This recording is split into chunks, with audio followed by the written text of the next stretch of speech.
مقام عکاظ میں ہر سال بڑا بھاری میلہ لگتا تھا۔ اس میلہ میں مشاعرے منعقد ہوتے تھے، گھوڑ دوڑ ہوتی تھی، پہلوانوں کی کشتیاں اور فنون سپاہ گری کے دنگل بھی ہوتے تھے۔ عرب کے تمام قبائل جنگ جوئی میں حد سے بڑے ہوئے تھے اور بات بات پر تلواریں کھینچ جاتی تھی۔ عکاظ کے میلہ میں کسی معمولی سی بات پر قبیلہ حوازن اور قبیلہ قریش کے درمیان چھیڑ چھاڑ شروع ہو گئی۔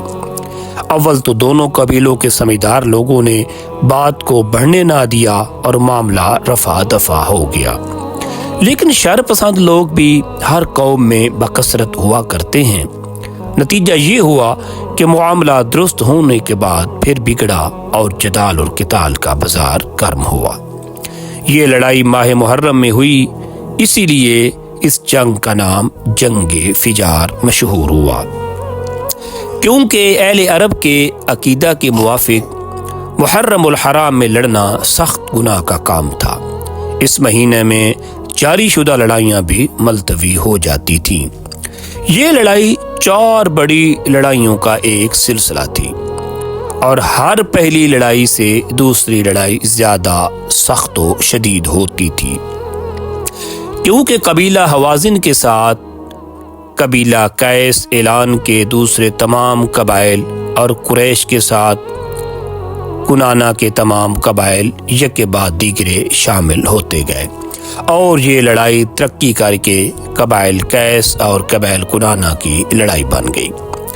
آخری چوتھی لڑائی نہایت ہی سخت اور زبردست لڑی گئی، جس میں بعض سرداروں نے خود اپنے پاؤں میں اس لیے بیڑیاں ڈلوائی تھی کہ میدان جنگ سے کسی طرح بھی بھاگ نہ سکے۔ اسی آخری چوتھی لڑائی میں پہلی مرتبہ حضرت صلی اللہ علیہ وآلہ وسلم بھی مسلح ہو کر جنگ شریک ہوئے۔ بنو کنانہ میں ہر قبیلے کا سپہ سالار جدا جدا تھا، چنانچہ بنو ہاشم کے سردار آپ کے چچا زبیر بن عبد المطلب تھے۔ ساری فوج یعنی تمام بنو کنانہ کا سپہ سالار اعظم حرب بن امیہ تھا۔ حضرت صلی اللہ علیہ وآلہ وسلم کی عمر اس وقت 15 سال کی تھی۔ آپ کے سپرد یہ خدمت تھی کہ آپ اپنے چچاؤں کو تیر اٹھا اٹھا کر دیتے جاتے تھے۔ آپ کو خود کسی سے مقابلے اور قتال کا موقع نہیں ملا۔ اس لڑائی میں اول تو بنو حوازن غالب نظر آتے تھے، بالآخر بنو کنانہ غالب اور قبائل قیس مغلوب ہوئے۔ ابن خلدون کی روایت کے مطابق حرب فجار کے وقت آپ کی عمر 10 برس کی تھی، مگر صحیح یہ ہے کہ حرب فجار 581 عیسوی میں واقع ہوئی اور اس وقت آپ کی عمر 15 سال کی تھی۔ تجارت آپ صلی اللہ علیہ وآلہ وسلم جب جوان ہوئے تو آپ کو تجارت کی طرف توجہ ہوئی۔ آپ کے چچا ابو طالب نے بھی آپ کے لیے اسی شغل کو پسند کیا۔ آپ تجارتی قافلوں کے ہمراہ مال تجارت لے کر کئی مرتبہ گئے اور ہر مرتبہ منافع ہوا۔ ان سفروں میں لوگوں نے آپ صلی اللہ علیہ وآلہ وسلم کی دیانت، امانت، خوش معالجگی کا بغور معائنہ کیا۔ نیز شہر مکہ میں جن لوگوں سے بھی آپ کا معاملہ ہوا، سب ہی نے آپ کو بے حد امین، صادق القول، راست و کردار اور خوش معاملہ پایا۔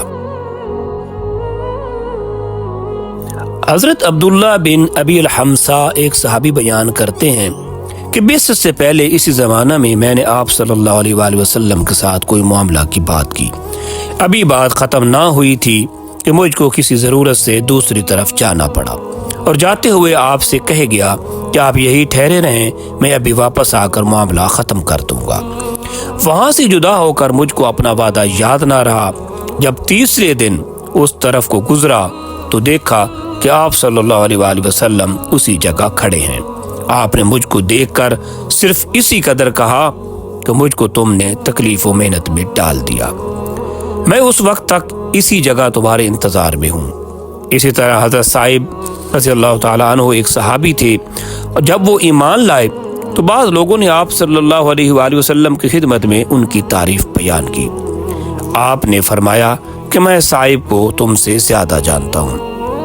صاحب نے عرض کیا کہ میرے ماں باپ آپ پر قربان ہوں، آپ ایک مرتبہ تجارت میں میرے شریک رہے تھے اور آپ نے معاملہ ہمیشہ صاف رکھا۔ جزاک اللہ خیرہ۔